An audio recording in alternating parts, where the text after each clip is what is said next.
Students, आज का हमारा टॉपिक है फंक्शंस ऑफ फैट, वसा के कार्य। इसके साथ ही हम वसा का हमारे शरीर पर क्या दुष्प्रभाव पड़ता है अगर हम वसा कम मात्रा में लेते हैं या ज़्यादा मात्रा में लेते हैं। पहले हम स्टार्ट करते हैं फंक्शंस ऑफ फैट्स, वसा के कार्य। वसा क्योंकि एक ऊर्जा देने वाला फूड है तो सबसे पहला इसका कार्य है सोर्स ऑफ एनर्जी, ऊर्जा देने का काम।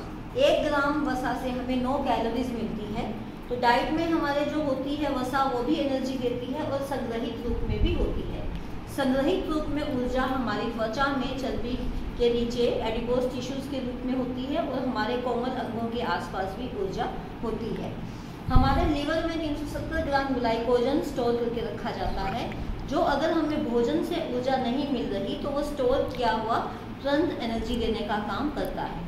लेकिन लंबे समय तक अगर शरीर में ऊर्जा की कमी हो जाए तो बाद में हमारे शरीर का जो वजन है, हमारी बॉडी में जो स्टोर करके रखी गई वसा चर्बी के रूप में है, वो ऊर्जा देने का काम करती है।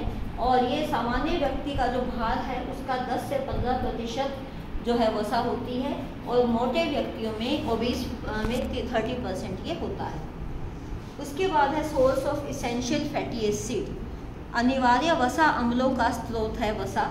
क्योंकि ये अनिवार्य जो एसेंशियल फैटी एसिड्स होते हैं इसमें लिनोलिक एसिड, लिनोलेनिक एसिड और एराकिडोनिक एसिड, इनके बारे में हमने पढ़ा था। तो लिनोलिक ये हमारे शरीर को भी हेल्दी रखते हैं, हमारी स्किन को भी हेल्दी रखते हैं। और एग्जाम्पल है इसका लिनोलिक एसिड का, ये शरीर में प्रजनन की क्रिया में मदद करते हैं, बच्चों में विकास और वृद्धि में मदद करते हैं और दुग्ध पान करवाने के समय दुग्ध के निर्माण में मदद करते हैं। ये हमें स्किन प्रॉब्लम से बचाते हैं और हमारी ब्लड वेसल रक्त वाहिकाओं को सेमी परमिएबल या अर्धपारगम्य बनाते हैं और हमारे शरीर को बहुत तेज सूर्य की धूप से भी उसकी किरणों से बचाते हैं ये, और जिससे कि हमारे शरीर से पसीना भी कम निकलता है और हमारे शरीर में जल का संतुलन को बनाए रखता है। तीसरा है source of fat soluble vitamin. हमारे शरीर में जो विटामिन होते हैं जो हम डाइट से लेते हैं ये जल में घुलनशील होते हैं, कुछ वसा में घुलनशील विटामिन होते हैं। वसा में घुलनशील विटामिन ए, डी, ई और के, इन सभी विटामिन को शरीर में अवशोषित करने के लिए वसा की आवश्यकता होती है। अगर वसा नहीं होगी तो विटामिन हमारे शरीर के द्वारा अवशोषित नहीं किए जाएंगे। और एनिमल फैट में जो विटामिन ए और डी पाए जाते हैं, जो जंतुओं से हमें वसा मिलती है, जैसे कि घी, मक्खन इत्यादि होता है, और अंडे में। और प्लांट फैट जो पौधों में मिलती है, जैसे बीट, जर्म, ऑयल। गेहूं को जब उगाते हैं तो उसके बीज के अंदर जो तेल होता है विटामिन ई उससे हमें मिलता है। स्टीरोल जो है हमारी त्वचा के नीचे होता है और ये विटामिन डी का निर्माण करता है। चौथे नंबर पे आता है to give protection to sensitive organ. हमारे शरीर में बहुत कोमल अंग होते हैं, जैसे हमारा मस्तिष्क है, हमारा हृदय है, हमारा लिवर है, हमारी किडनीज है। तो इन कोमल अंगों की सुरक्षा करने का काम भी वसा के द्वारा किया जाता है। उन अंगों के ऊपर उनको घेर कर ये रखता है, उनके ऊपर चढ़ा हुआ होता है। तो जैसे कुशन या फोम उस रक्षा करती है, उसी तरह ये ऊर्जा का भंडार है, उन अंगों को ऊर्जा देते हैं, उनको गद्दीनुमा कवर करके रखते हैं, उनको धक्कों से बचाते हैं, आकस्मिक आघात, झटके वगैरह से बचाते हैं और उन अंगों को स्थिर रखते हैं। जैसे आपने देखा है कांच की चीज़ों की पैकिंग होती है तो उनके आसपास कुछ उनको लपेट कर रखते हैं ताकि वो हिले नहीं, वहीं पे स्थिर रहें। नेक्स्ट है रेगुलेट्स बॉडी टेम्परेचर, हमारे शरीर का तापमान को नियंत्रित रखता है। हमारे स्वस्थ व्यक्ति का टेम्परेचर होता है 98.4 डिग्री फ़ारेनहाइट और इसको हमारी जो त्वचा के नीचे चर्बी है वो एक इंसुलेटर का काम करती है, वो ताप की कुचालक होती है। तो शरीर की गर्मी को बाहर निकलने से रोकती है सर्दियों के दिनों में, और गर्मियों के दिनों में बाहर की गर्मी से हमारे शरीर का तापमान बढ़ने से रोकती है। तो मौसम के हिसाब से ये शरीर का तापमान स्थिर रखती है। नेक्स्ट है एड्स टेस्ट टू फूड।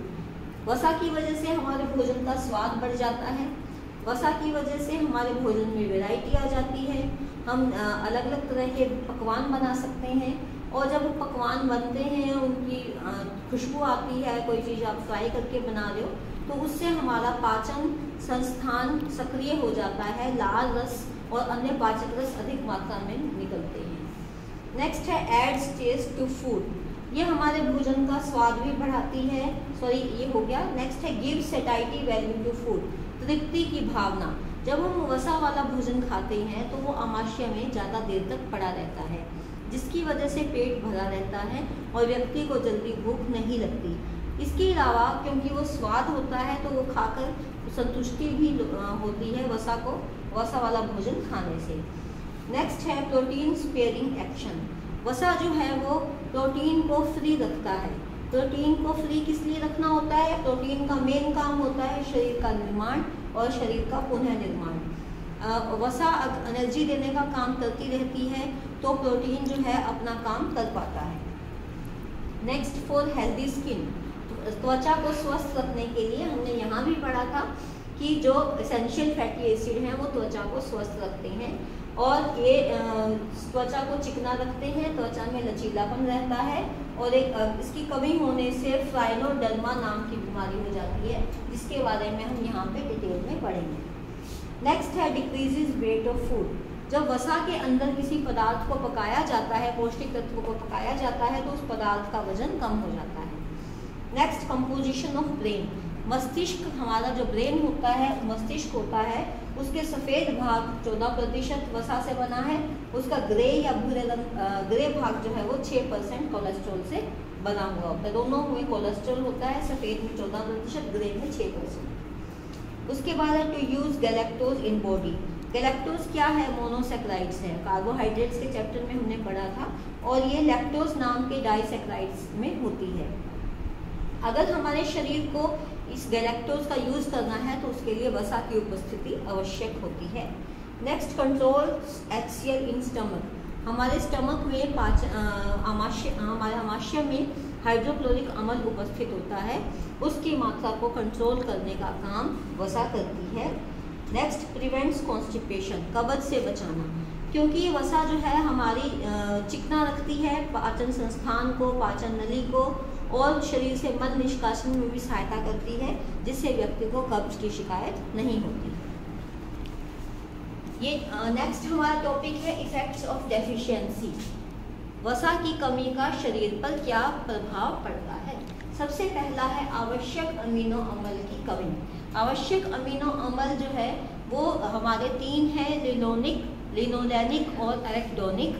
इनकी कमी से हमारे शरीर में प्रजनन संस्थान ढंग से काम नहीं करते और त्वचा के ऊपर बुरे प्रभाव पड़ते हैं। त्वचा सूखी हो जाती है, उसकी दांत खुजली वगैरह होनी शुरू हो जाती है, दाने हो जाती हैं। सेकंड है फ्राइनोडर्मा नामक त्वचा रोग। अभी फ्राइनोडर्मा नामक त्वचा रोग में क्या होता है, इसमें पीठ पे, पेट पे और टांगों पे छोटे छोटे दाने हो जाते हैं। त्वचा हमारी शुष्क और चितकबरी हो जाती है, जिसे टोड स्किन कहते हैं, और बच्चों में दाद खुजली वगैरह हो जाती है। तो इसका इलाज कैसे करें? आवश्यक वसा अम्ल हम लें अपनी डाइट में, तो यहाँ पर हमारी इसका उपचार किया जा सकता है। उसके बाद है इसका एक रिसर्च की है हैंसन और अदर्स ने। उन्होंने कहा है कि अगर लिनोलिक एसिड जो है फ्राइनोडर्मा में यूज़ किया जाए तो व्यक्ति ठीक हो जाता है। गोपालन ने भी कहा है कि आवश्यक वसा अम्ल से जो है ये इसको ठीक कर सकते हैं, लेकिन साथ में विटामिन ए और विटामिन बी कॉम्प्लेक्स भी होना चाहिए। यहाँ पे भी वसा अम्ल है और यहाँ पे भी वसा अम्ल है।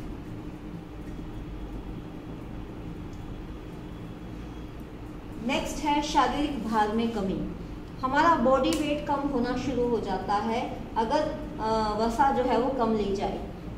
विटामिन ए, डी, ई, के की कमी हो जाती है, जो वसा में घुलनशील विटामिन है। वसा की कमी से इनके ऊपर भी असर पड़ता है। नेक्स्ट प्रोटीन की कमी के लक्षण। अगर वसा की कमी हो जाती है तो फिर प्रोटीन फ्री नहीं रहती अपना काम करने के लिए, जो उसने शरीर निर्माण और पुनः निर्माण करना था, तो उसका असर पड़ता है। प्रोटीन की कमी के लक्षण दिखते हैं बच्चों में। अगर वसा की कमी हो जाए तो बच्चों में ग्रोथ नहीं हो सकती, रह जाता है शरीर, चर्बी खत्म हो जाती है, कोमल अंग भी असुरक्षित हो जाते हैं। 8वां पॉइंट है अच्छे कोलेस्ट्रॉल की कमी। Good cholesterol, high density lipoprotein जो था उसकी कमी हो जाती है अगर हमारा वसा शरीर में कम हो जाए। ये वसा की कमी सामान्यतः नॉर्मली बहुत कम होती है, क्योंकि जो भी ऊर्जा देने का काम होता है या दूसरे काम होते हैं, स्टोर की गई एनर्जी, स्टोर की गई चर्बी से वो काम चलता रहता है। ज़्यादा लंबे समय तक अगर हम वसा नहीं लेते हैं तो ये दुष्परिणाम दिखाई देते हैं। उसके बाद है effect of excessive intake of fat. अगर ज़्यादा वसा लेंगे तो क्या होता है, सबसे पहला है ओबेसिटी, जिसमें मोटापा आ जाता है, और मोटापा भी कई बीमारियों की जड़ होता है। मोटापा होने से व्यक्ति में डायबिटीज़ हो जाती है, मधुमेह हो जाता है, हाई बीपी हो जाता है, और रक्त धमनियों के अंदर कोलेस्ट्रॉल जमने से वो सख्त हो जाती हैं, अंदर संकुचित हो जाती हैं, जिसकी वजह से हार्ट संबंधी बीमारियां भी होनी शुरू हो जाती हैं। कुछ लोगों में किडनी की प्रॉब्लम भी इसके अंदर हो जाती है, गुर्दों में विकार आ जाती है। नेक्स्ट है हार्ट प्रॉब्लम। हार्ट प्रॉब्लम जैसा अभी बताया है कि बीपी बढ़ने से और एथेरोस्क्लेरोसिस की वजह से हृदय संबंधी बीमारी हो जाती है। डिफेक्ट इन डाइजेस्टिव सिस्टम, पाचन संस्थान में भी कमी आ जाती है, जैसे कि गॉल ब्लैडर, पित्त की थैली में पथरी हो जाती है, भारीपन व्यक्ति महसूस करता है, पेट में भारीपन, खट्टे डकार, गैस और दस्त हो जाती हैं, और एसिडिटी डायबिटीज़ के पेशेंट्स में होती है, क्योंकि वहाँ पर फिर वसा जो है वो शरीर में एनर्जी देने का काम करती है कार्बोहाइड्रेट्स की जगह, तो एसिडोसिस हो जाती है, जिससे शरीर का अम्ल और क्षार का संतुलन बिगड़ जाता है, व्यक्ति में बेहोशी आ जाती है, उसकी डेथ भी हो सकती है। इसके साथ ही हमारा ये टॉपिक कंप्लीट हो गया।